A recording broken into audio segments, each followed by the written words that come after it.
de Dios, porque todo es importante, ¿verdad? Amén. Vamos por más de la mitad ya del servicio, ¿sí, Ángel? ¿Cómo? La reunión de mañana, sí. Entonces, como ya estamos terminando prácticamente, nos quedan unos 15, 20 minutitos así de palabra del Señor. Ahí tienen vuestras Biblias, perfecto. Vamos a ver cosas que están en la palabra de Dios, no son cosas de Loli Morales, ¿verdad? Sino que están en la palabra de Dios. Me ha recordado Ángel, ¿verdad? Que anuncie la reunión de mañana. Mañana toca reunión de mujeres, ya que el lunes pasado no tuvimos. Y Carmen va a traer la palabra mañana.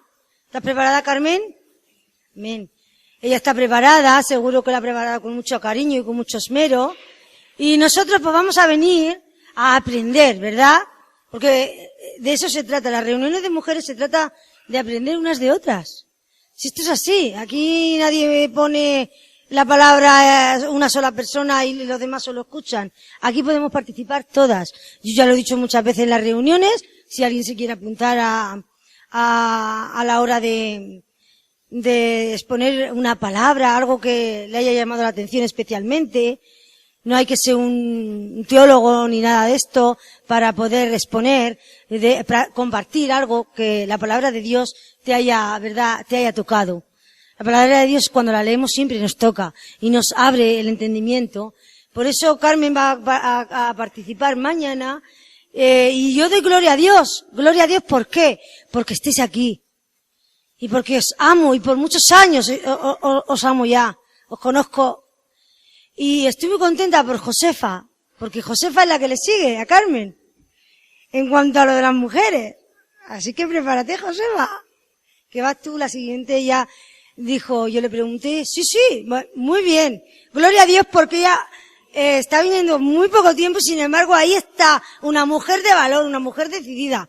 Ayer estuvimos hablando en la palabra de Dios de Débora. ¿Saben quién era Débora? Ahí en el libro de Jueces, capítulo 4, 5 y en adelante, podemos ver la vida de Débora en el libro de Jueces.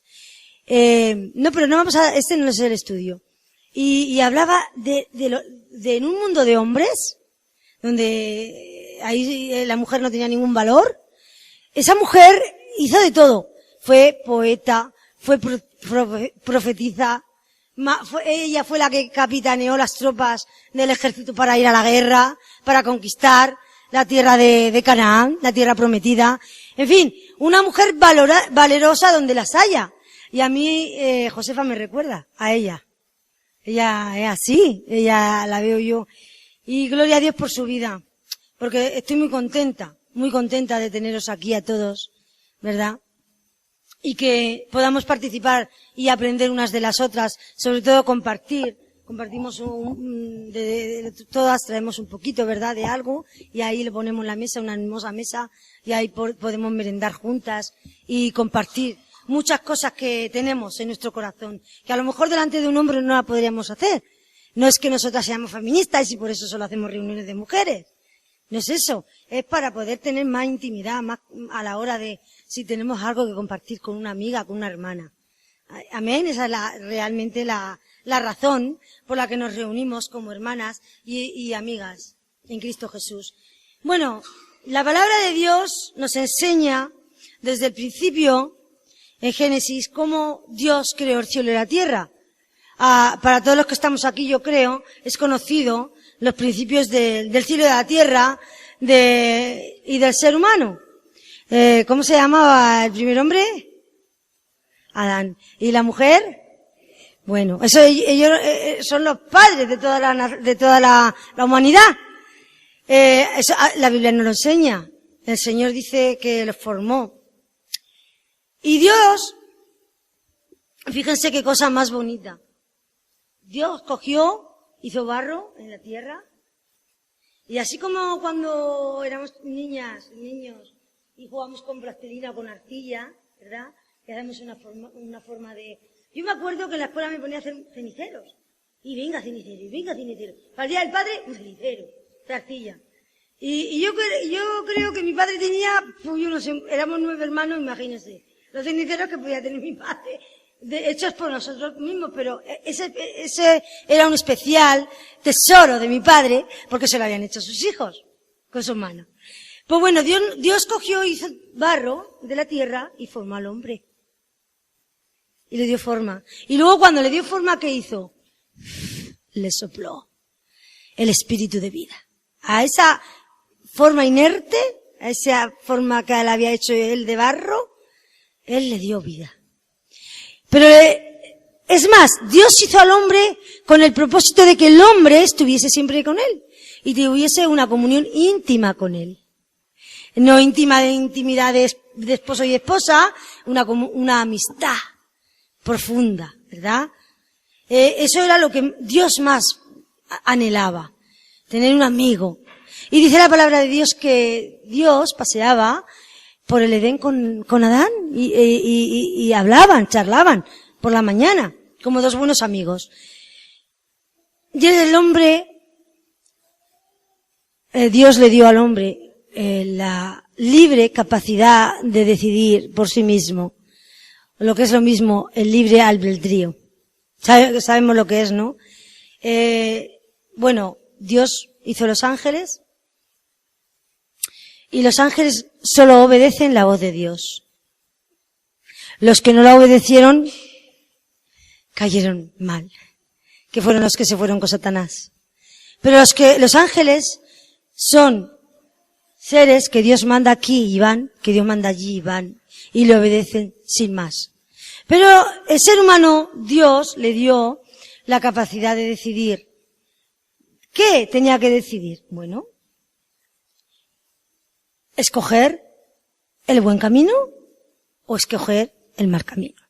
Cuando Satanás en forma de serpiente se le acercó y los tentó, ellos podían haber decidido, Adán y Eva, caer en la tentación o por el contrario obedecer lo que Dios les había mandado, que no debían de comer de ese árbol. Todo se los había puesto a sus pies. Todo se lo permitía. Mas no podían comer de un árbol, del conocimiento de la ciencia del bien y del mal. Sin embargo, ellos eligieron la parte de la desobediencia y del pecado. El hombre estaba perdido, porque Dios le dijo, si comiereis de ese árbol, ciertamente moriréis. Y le dijo Satanás, no vais a morir, sino que seréis como Él, como Dios, sabiendo lo que es bueno y lo que es malo. Satanás le dijo una media verdad, pero mintiéndoles. No iban a morir en ese acto, en ese momento, ahí, pero sí, murieron. Porque la verdadera muerte es la separación del ser humano con Dios. Esa es la verdadera muerte. Y lo vamos a ver más adelante. Dios, en su inmensa misericordia, no los fulminó. Pero sí, ya los tuve que echar del huerto del Edén. Si alguien ha leído la historia de Génesis, es muy interesante. Una historia preciosa. No os la perdáis, leerla en vuestras casas tranquila. Cómo fue todo estos acontecimientos. Entonces, pero sí los tuvo que echar del huerto del Edén y de su misma presencia. Dios ya no podía estar con el pecado. Ya no podía estar con los que practicaban maldad, porque Él es santo. Después sabemos que el hombre se multiplicó por toda la tierra y cada vez había más y más violencia y crecía rápidamente. ¿Y qué hizo Dios con tanta violencia que había en el mundo? Mandó un diluvio. Ahí mandó un diluvio. ¿Saben ustedes que hasta entonces no había llovido nunca en la tierra? Sino que dice la Biblia que subía como un vapor, ¿verdad?, del suelo, y eso era lo que mantenía la vegetación con vida. No llovía. Entonces cuando Dios le mandó a Noé, construíme un arca. ¿Dios qué pensaría? Un arca es un barco que flote. Si aquí no llueve, y aquí no hay agua, y aquí no hay mar, ¿para qué querrá este hombre un arca? Dios le mandó que hiciera un arca, pero no, Él nunca se puso a discutir o a debatir con Dios el por qué quería un arca, sino que él, con toda su paciencia, dice la Biblia que tardó 100 años en construirla, pues él se puso a construirla con su familia y seguramente mucha gente se reiría, mira este loco haciendo aquí un barco, y estamos tan lejos del mar y del río que, ¿para qué querrá este hombre un barco tan grande? Y dice la palabra de Dios que Dios mismo, cuando estuvo el arca construida, le mandó a Noé que entraran los animales, ¿verdad? En parejas. ¿Para qué? Para que después de bajar el diluvio, volviera a procrearse otra vez la humanidad y los animales, todos los seres vivos. Dice la palabra de Dios que Dios mismo cerró la puerta del arca. Porque dice la Biblia que solamente la familia de Noé se salvó.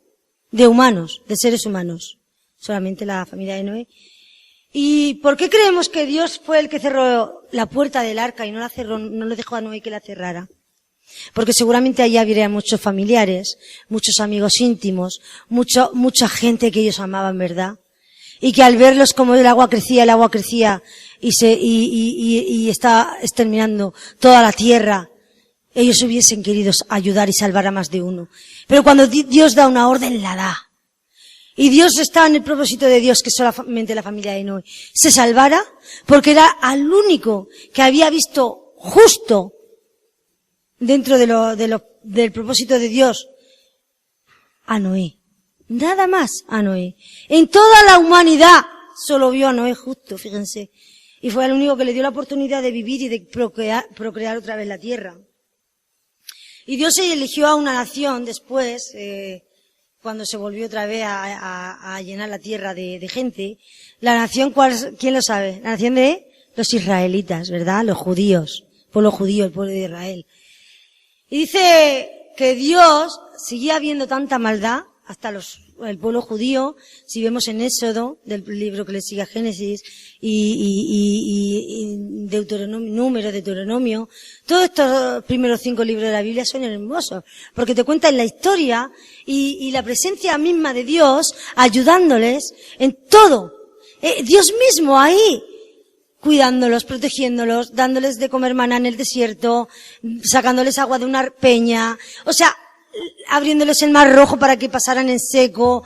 Es algo tremendo, como el Dios, creador del cielo y de la tierra, tenía tanto amor, y por salvar a ese pueblo de la esclavitud de Egipto, les ayudó y les mostró tanto amor, pero ese pueblo cada vez se volvían tras los dioses. Pues, por ejemplo, un ejemplo que no voy a poner más de dioses, pues cuando se fue Moisés arriba, al monte Sinaí, cuando Dios lo llamaba, cuando había un resplandor en el monte Sinaí, él sabía que la presencia de Dios estaba ahí y algo le quería decir, le quería comunicar a él.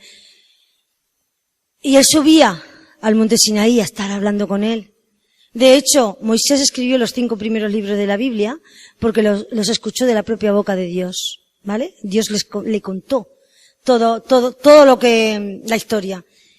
Bien, cuando Moisés subió al monte de Sinaí, en esa ocasión, fue porque Dios le escribió las tablas de la ley en piedra, que eran los 10 mandamientos. Y como tardaba 40 días en bajar, nada más ni nada menos que el pueblo de Israel, cientos de personas le dijeron a Aarón que le construyeran un becerro de oro. Y todo el pueblo llevaba su oro para que a Aarón lo fundiera, y él construyó un becerro de oro, y se puso el pueblo a danzar y a cantar alrededor de ese becerro de oro. Y cuando Moisés bajó, se puso tan furioso, dice la palabra de Dios, que tiró las piedras de los 10 mandamientos al suelo. Y no contentos con eso, Dios los castigó. Dios los castigó a los promotores de todo este lío. Porque estaban adorando a un Dios falso. Dios los había hecho milagros, como acabo de nombrar antes, de toda índole. Los había sacado de la esclavitud. Les había mandado 10 plagas al pueblo de Egipto delante de sus ojos, y ellos vieron el poder tan maravilloso, tan sobrenatural del Dios Todopoderoso. Sin embargo, ellos no tuvieron temor, nada más que dijeron, haznos un becerro de oro que le adoremos. Porque ni Moisés ni iba a bajar, ese se ha muerto ahí arriba. ¿Saben? Eso tiene sus consecuencias. Y dice, por eso tuvo el Hijo de Dios, nuestro Señor Jesucristo, que bajar, que coger forma humana y bajar a la tierra, porque no había otra manera que poder. Dice en Filipenses 2, del 5 al 11, lo dice así la palabra del Señor. Dice, haya pues en vosotros este sentir que hubo también en Cristo Jesús, el cual, siendo en forma de Dios, no estimó el ser igual a Dios como cosa a que aferrarse, sino que se despojó a sí mismo, tomando forma de siervo, hecho semejante a los hombres, y estando en la condición de hombre, se humilló a sí mismo, haciéndose obediente hasta la muerte y muerte de cruz, por lo cual Dios también le exaltó hasta lo sumo y le dio un nombre que es sobre todo nombre, para que en el nombre de Jesús se doble toda rodilla de los que están en los cielos y en la tierra y debajo de la tierra, y toda lengua confiese que Jesucristo es el Señor, para gloria de Dios Padre. De la palabra de Dios, que un día toda rodilla se doblará y toda lengua confesará que Cristo es el Señor. Ahí están incluidos los demonios. Ahí están incluidos los que no han creído nunca en el Señor. Porque cuando lo veamos venir en toda su gloria y majestad, a implantar su justicia, porque primero vino como un cordero sin mancha, sin pecado, sin contaminación, humilde, pero Él vendrá en toda su gloria, todo su poder y toda su majestad a poner justicia en la tierra. Ahí nos daremos cuenta. Los crédulos, los incrédulos, hasta los demonios se doblarán sus rodillas y confesarán. En la palabra de Dios vemos muchos milagros de Jesús. Cuando Jesús iba a echar demonios, los mismos demonios le decían, ¿qué quieres contra nosotros, Hijo del Dios Altísimo? Los mismos demonios lo reconocían. Claro, ¿cómo no lo van a reconocer si habían estado ahí con Él antes de que el mundo fuese? Y lo conocen, y lo conocían, y lo conocerán, y lo reconocerán y confesarán con su lengua que Él es el Señor, el Hijo de Dios, el Hijo del Dios Altísimo. Jesucristo mismo sería el sacrificio, que el Cordero, para la expiación por los pecados del hombre. Si nos vamos a Levítico, sobre todo, en el tercer libro de la Biblia, Dios manda a los sacerdotes, a Aarón y a su familia, la familia de los levitas, que cada año maten un cordero, como en representación del pueblo judío, lo maten y rocíen la sangre en el lugar santísimo. No sé si habéis oído hablar del tabernáculo. Bueno, estaba el atrio, que era donde estaban todos los judíos, el lugar santo, que era donde estaba el candelabro de oro, de 7 brazos, y la mesa con los panes de la preposición, 12 panes, y había un lavacro, como un barreñito, de oro, claro, para lavarse los sacerdotes antes de entrar al lugar santísimo a derramar la sangre del cordero sacrificado delante de la misma presencia de Dios, porque en el lugar santísimo era donde Dios estaba. Por eso solamente podía entrar una vez al año el sumo sacerdote, nada más, una vez al año. Y tenía que estar bien limpio, primero matar un sacrificio por él, por sus pecados de él y los de su familia. Asearse bien lavado, bien aseadito él, físicamente, y después entraba. ¿Y saben qué? Una cosa muy curiosa, el sumo sacerdote llevaba en el faldón último campanillas bordadas, cosidas a todo alrededor del faldón, para que se oyeran, ¿verdad? Cuando el sumo sacerdote entraba, pues mientras que se oían las campanitas era que estaba vivo, ¿no? Que se estaba moviendo. Y entraba también con una cuerdita atada aquí, así a la cintura, una cuerda que los sacerdotes detrás de la cortina, porque no podían entrar dentro, tenían que agarrada, por si acaso, si no oían las campanas, tenían que arrastrar de esa cuerda. Era porque no había sido aceptado el sacrificio, y ese sumo sacerdote Dios lo había fulminado. Fíjense lo poderoso que es Dios, pero lo justo que es Dios también.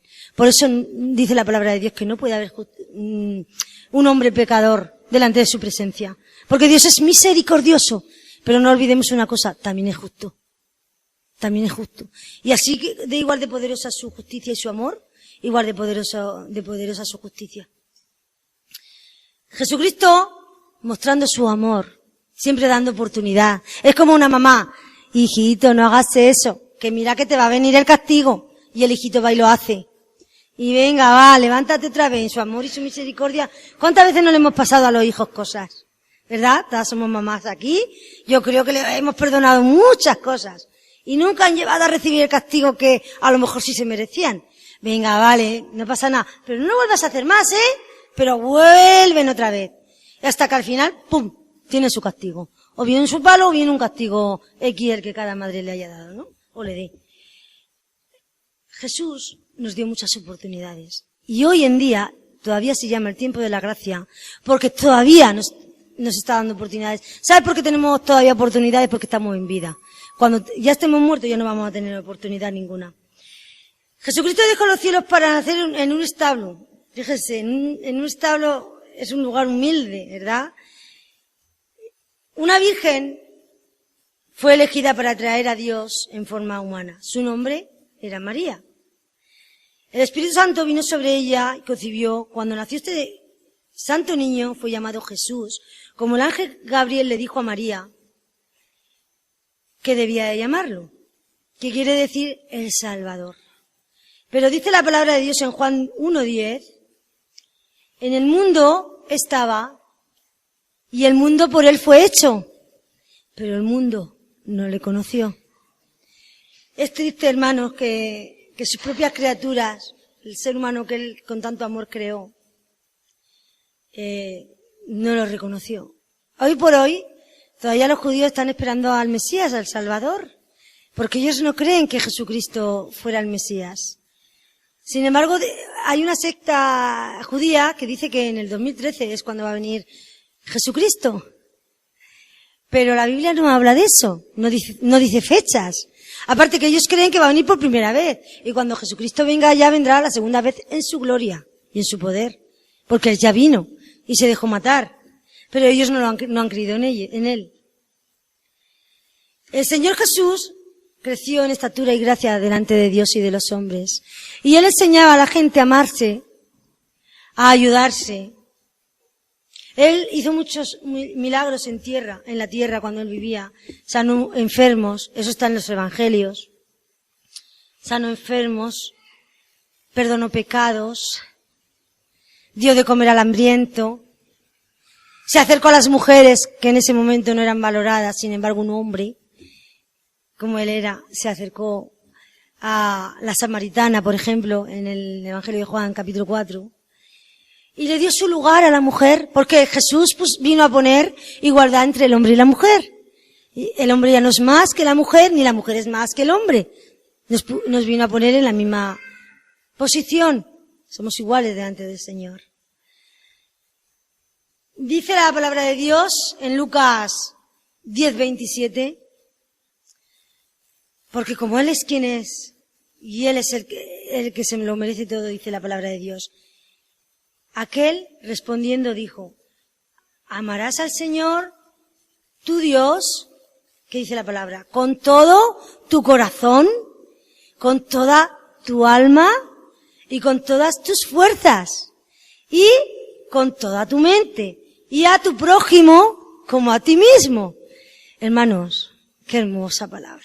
Ese es el mandamiento que vino a darnos Dios. Amarlo a Él sobre todas las cosas y a nuestro prójimo como nosotros mismos. Si no lo hacemos, empecemos a hacerlo a partir de hoy. Amemos al que tenemos al lado, al que vive al lado nuestro, que a lo mejor ni lo conocemos. A lo mejor no nos hemos preocupado por esa persona. A lo mejor lo vemos cabizbajo, triste, no sé, desanimado. Una palabra de consuelo o una sonrisa ya le hace mucho a esa persona. Intentémoslo y veremos cómo empezamos a cambiar todo a nuestro alrededor, con una simple sonrisa, o con un simple saludo, o con cositas así, pequeños detalles que alegran la vida a la gente. Él fue acusado injustamente, ¿verdad? Ellos querían, los sumos sacerdotes, los mandatarios, ¿verdad? De aquel entonces querían de cualquier manera deshacerse de Jesús, porque él estaba trastornándolo todo. Él tenía muchos seguidores, se había hecho de mucha multitud que le seguía, dice la palabra de Dios, y eso, claro, ellos se veían como que estaban perdiendo autoridad sobre el pueblo, ¿verdad? El Sanedrín y los judíos, los maestros de la ley. Pero dice la palabra de Dios que no, ellos lo acusaban y en él nunca hubo falta, nunca hubo un pecado. No, estaba limpio, no se había contaminado. Vivía en el mundo, pero no se dejó contaminar por el pecado del mundo. Y seguramente que había pecado donde él vivía, por supuesto, como hay pecado donde vivimos nosotros. Pero una cosa es vivir ahí, pero no dejarnos contaminar con todas esas cosas. Porque eso solamente nos va a llevar a una cosa, a la destrucción. De la palabra de Dios, en Hechos 13:28, y sin hallar en él causa digna de muerte, pidieron a Pilatos que se le matase. Nos recordamos la acción de Pilato, ¿verdad? Qué cobardía. O sea, él mismo dijo, yo no he visto pecado en él. El mismo Pilato. Pero dijo, ¿quiere a Barrabás y crucificarlo? Puedo crucificarlo. Y él mismo se cogió y se lavó las manos, no quiso saber nada de una persona que él la había declarado inocente. Él fue el único que tuvo una vida perfecta. Y dice la palabra de Dios, en 1 de Pedro 2, 21-22, pues para esto fuimos llamados, dice también la palabra, a nosotros nos está hablando, porque también Cristo padeció por nosotros, dejándonos ejemplo para que sigáis, ¿qué? Sus pisadas, el cual no hizo pecado, ni se halló engaño en su boca. Dice, la palabra misma de Dios lo dice. Él no estaba sujeto a la muerte porque él fue perfecto. Él llegó a ser nuestro Salvador. Por medio de su justicia nos ha hecho justos a nosotros. Por medio de esa sangre, él pagó. Nosotros teníamos una factura sin pagar. Y en nuestra factura decía, Loli ha hecho esto, ha hecho aquello, ha hecho aquello, ha hecho aquello. Se merece la muerte por pecadora. Pero él que hizo esto lo llevé yo en la cruz del Calvario. Y esta cuenta está cancelada porque la he pagado yo. Y él ha pagado mi cuenta, no sé si ha pagado la tuya todavía. Si tú lo aceptas, habrá pagado también tu cuenta. Y estarás libre de esa cuenta. Porque la paga del pecado es muerte, pero el regalo de Dios es vida en Cristo Jesús. Dice la palabra de Dios a los que hemos creído ya, sabiendo que fuisteis rescatados de vuestra vana manera de vivir, como lo que yo he dicho antes con mis pecados, fui rescatada de todo esto, la cual recibisteis de vuestros padres, no con cosas corruptibles como oro o plata, sino con la sangre preciosa de Cristo, como de un cordero sin mancha y sin contaminación. El Hijo del Hombre no vino para ser servido, sino para servir. Y el Hijo del Hombre, el Hijo de Dios, Todopoderoso, la Biblia muchas veces en el Nuevo Testamento le dice el Hijo del Hombre en mayúsculas, ¿verdad? Nos habla de ese amor tan grande, porque ¿quién es capaz de dar a su hijo o a su hija? Yo creo que de los que estamos aquí, nadie. Y yo creo que ni del mundo entero. Sin embargo, ¿sabes lo que Dios quiere que des? No te está pidiendo un hijo, no te está pidiendo nada, te está pidiendo tu corazón. Que le abras tu corazón. Y Él va a hacer grandes cosas en tu vida, al igual que hizo en la mía. Pero hay una cosa muy graciosa que a mí me llama mucho la atención. Que el día que Jesús murió, Satanás se creía que ya lo había vencido. Pues si recordamos en Mateo 4, están las tentaciones que Satanás le hizo a Jesús después de estar 40 días en ayuno y oración. Y si nos damos cuenta, Satanás creía que había vencido a Jesús. Lo que no se esperaba nunca es que fuese Jesús a resucitar al tercer día y venciera a la muerte. Eso es lo que nos esperaba. ¿Amén? Eso es lo que nos esperaba. Entonces, ¿quién está vencido aquí? ¿Quién está vencido aquí? Satanás. Satanás fue derrotado. Él no tiene nada que hacer contigo en tu vida, no tiene nada que hacer. No tiene autoridad en tu vida. No te dejes manipular por él. No te dejes traquitear por él, porque él no te puede dañar. Porque Cristo es quien te defiende, es quien te levanta tu cabeza. Hay muchas religiones fundadas por hombres que murieron, ¿verdad? Y sus tumbas están ahí están sus cuerpos. Véase Mahoma, Buda, John Smith, etcétera. Pero la tumba de Jesús al tercer día quedó vacía. Dilo, quedó vacía. Esa tumba quedó vacía. No, ni la muerte pudo retener a Jesús. No sé qué poderoso es Él, ¿verdad? Yo creo que si los poderes de las tinieblas hubiesen sabido que al tercer día iba a resucitar, no hubieran inducido a que lo buscaran para matarlo. Porque sabían que al resucitar, cuando resucitó fue cuando encontró la victoria. Y cuando se hizo con la victoria y cumplió lo que dice Génesis 3:15, la simiente de la mujer te herirá en la cabeza, te aplastará la cabeza. Eso le dijo Dios a la serpiente. La simiente de la mujer, del ser humano, de Jesús mismo fue el que le pisó la cabeza a la serpiente, al dragón antiguo, a Satanás. Porque es lo que nos esperaba a él. Dice la palabra de Dios que hubieron más de 500 testigos de su ascensión, de su resurrección y su ascensión. Porque si nos damos cuenta en el libro de los Hechos, habla de cuando Jesucristo resucitó, estuvo 40 días, ¿verdad? Por ahí, todavía apareciéndosele a sus discípulos, dándole las últimas instrucciones y enseñanzas. Y dice la Biblia que más de 500 personas lo vieron con sus propios ojos. Fíjense que cuando el libro de Hechos se escribió, todavía esas personas vivían. Todavía eran testigos oculares que ellos mismos podían haber dicho, oye, pues esto no es verdad. No pudieron negarlo. Ahí estaba la prueba. La prueba de que Cristo había resucitado. A los discípulos se les mandó que contaran la historia de esta historia, ¿verdad? Entonces, nosotros solamente tenemos una cosa que hacer. Aquí dice, para terminar, así es todo lo que rechazan a Cristo, ¿verdad? Porque dice, vamos a leer primero 28 y 19. Dice la palabra de Dios así. Y Jesús se acercó y les habló diciendo, toda potestad me es dada en el cielo y en la tierra. Ha puesto ahí el versículo. Y luego dice, todos los que rechazan al Salvador, ¿qué les pasa? Mueren en sus pecados. Dice la palabra de Dios en Juan 3, 18 y 19, el que en él cree no es condenado, pero el que no cree en él ya ha sido condenado, porque no ha creído en el nombre del unigénito Hijo de Dios. Y esta es la condenación, que la luz vino al mundo y los hombres amaron más las tinieblas que la luz, porque sus obras eran malas. Eso lo podemos encontrar en el Evangelio de Juan.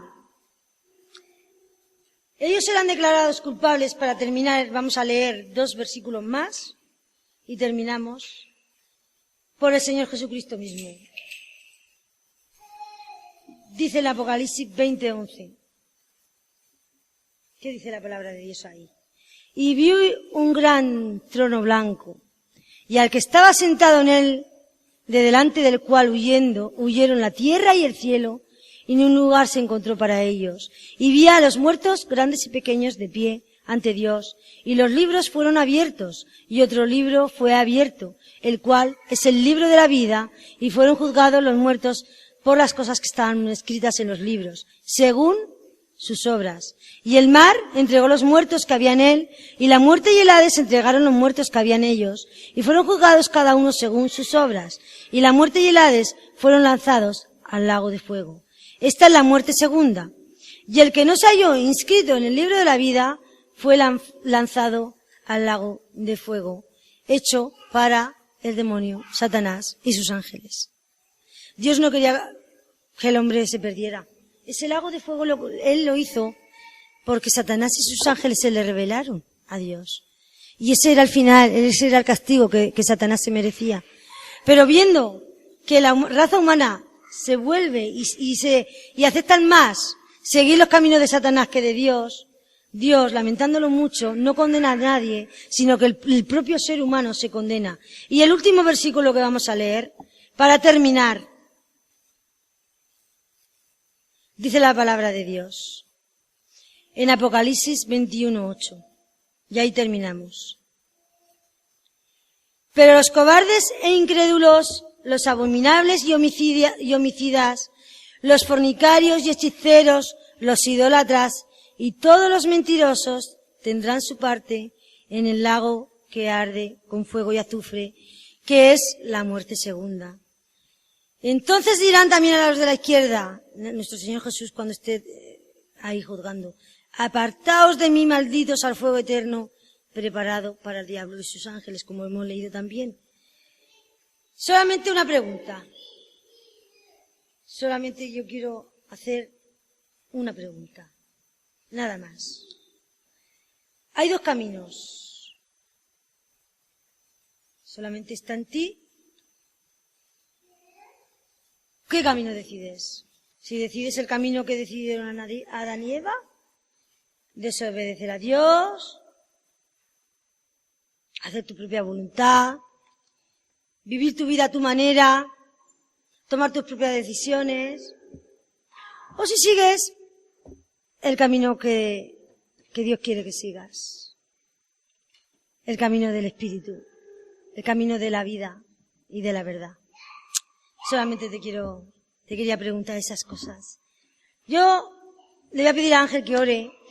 Y voy a pedir a alguien si ya estuvo en los caminos del Señor y por lo que se ha desanimado, se ha apartado, ha encontrado, no sé, un desánimo en su vida que no tiene ganas de seguir hacia adelante. Ángel, por favor, ven a orar.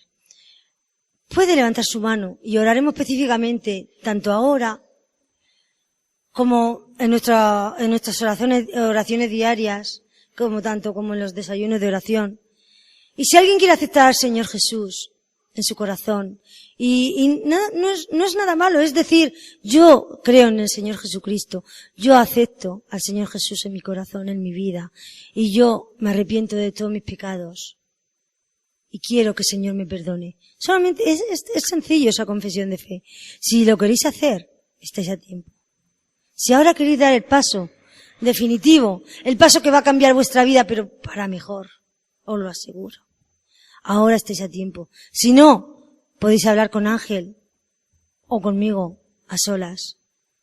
No se tiene por qué enterar nadie, aunque dice la palabra de Dios que si confesares con tu boca que Jesús es el Señor, serás salvo.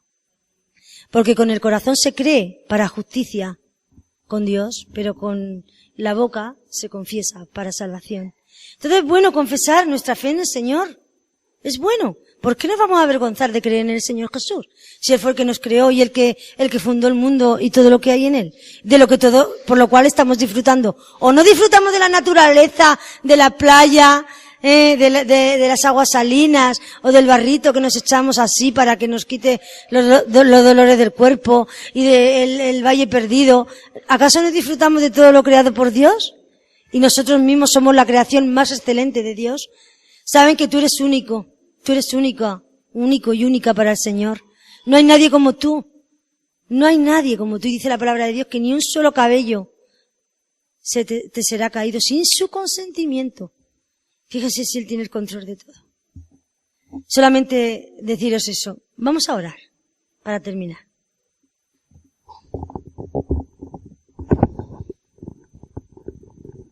Nos ponemos de pie para terminar.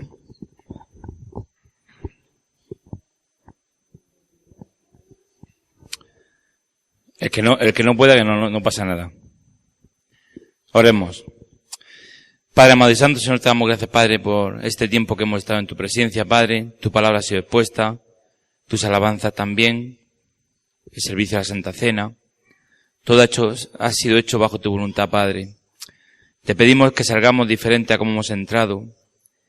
Gracias porque tu palabra es inconfundible, porque tu Hijo Jesús es inconfundible, porque hace y hará muchos prodigios, muchos milagros a cada uno de nosotros, Padre.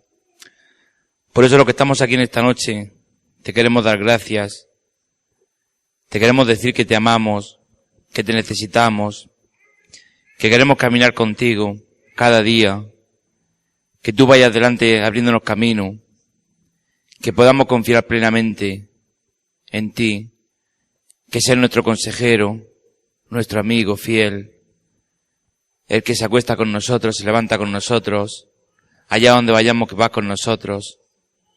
Tu palabra dice que tú estarás con nosotros hasta el fin del mundo, no hasta el fin de nuestros días, hasta el fin del mundo. Aunque partamos, tú estarás con nosotros hasta el día del juicio, Padre. Gracias porque tu palabra es fiel, tu palabra es verdadera. Y te queremos pedir en esta noche, Señor, que tú nos transformes, que si algunos necesitamos de ti, seas tú dando ese paso para que podamos dar el paso hacia ti. Que seas tú el que hace las cosas bajo tu autoridad sobre nosotros. Somos instrumentos en tus manos, Padre. Te queremos alabar, te queremos servir. Queremos estar en tu presencia siempre, Padre mío. Te pedimos, Señor, que tú nos cuides allá donde vayamos ahora en este momento, cuando salgamos de este lugar. Nos lleves a nuestros hogares. Pero especialmente te pedimos que no olvidemos tu palabra, que podamos entender desde el principio hasta el día de hoy que tú eres nuestro Dios, que tú eres nuestro Hacedor, que nos has cuidado hasta el día de ahora, tú nos has provisto todo. De una manera o de otra, tú has sido nuestro proveedor. Te pedimos una bendición especial para cada uno que caemos aquí en este lugar, Señor. Toca sus corazones, Señor. Que podamos salir edificados en tu presencia, Padre. Te pedimos, Señor, que en la próxima vez que nos veamos, si tú lo permites, podamos entender tu palabra cada día más. Danos visión, Padre amado. Que podamos cada día compartir tu palabra. Que cada uno allá en nuestros hogares podamos leer. Y si no sabemos leer, que alguien nos la lea o nos la comparta. Cada día. Dice tu palabra también que no solo de pan vivirá el hombre o la mujer, sino de toda palabra que sale de la boca tuya. Por eso te queremos pedir, Señor, que tú sigas bendiciendo tu palabra, que sigas bendiciendo este lugar que estamos aquí reunidos, que tú traigas, como dice tu palabra también, los que han de ser salvos. Dice tu palabra que tú añadirás a la iglesia cada día los que han de ser salvos. Por eso sabemos que los que estamos aquí queremos ser salvos, porque tú has permitido que estemos aquí en este lugar en vez de estar haciendo otras cosas. Nada pasa por casualidad, Padre bendito. Tú nos has traído aquí. Por eso queremos servirte, queremos alabarte. Te pedimos, Señor, que tú te quedes con nosotros en el resto de la noche. Nos despedimos de este lugar, pero no de tu presencia. Dándote las gracias en el poderoso nombre de Jesús, nuestro Señor y Salvador Jesucristo. A Él sea la gloria, la honra, el honor, el poder y la majestad. En tu nombre precioso. Amén. Buenas noches, hermanos.